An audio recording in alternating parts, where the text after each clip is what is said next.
Lastly, we want to construct an expression such that we can find our output voltage V sub out, assuming ideal behavior for our operational amplifier. V sub 2 is our voltage associated with our non-inverting terminal, and V sub 1 is our voltage associated with our inverting terminal.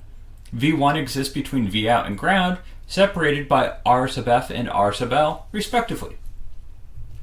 To begin, we'll apply our ideal operational amplifier equations, where V sub 1 is equal to V sub 2, and I sub 1 is equivalent to I sub 2, which is equal to 0. We'll construct a KCL equation relating our input and output. That is, we'll construct a KCL equation at the node associated with V sub 1.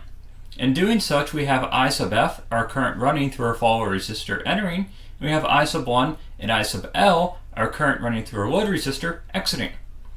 From our ideal equations, I sub 1 is equal to 0. If we apply Ohm's law to our KCL equation in terms of our node voltages, we have I sub F, which is expressed as V out minus V1 per R sub F, is equal to I sub L, which is expressed as V1 minus ground per R sub L. Or our output voltage is equal to V1 times the quantity 1 plus RF per RL. If we denote V2 as Vin, where V1 is equal to V2, our output voltage is equal to our input voltage times the quantity 1 plus RF per RL. And we call this particular operational amplifier configuration a non-inverting operational amplifier, for our output voltage is equal to our input voltage times a positive quantity 1 plus RF per RL.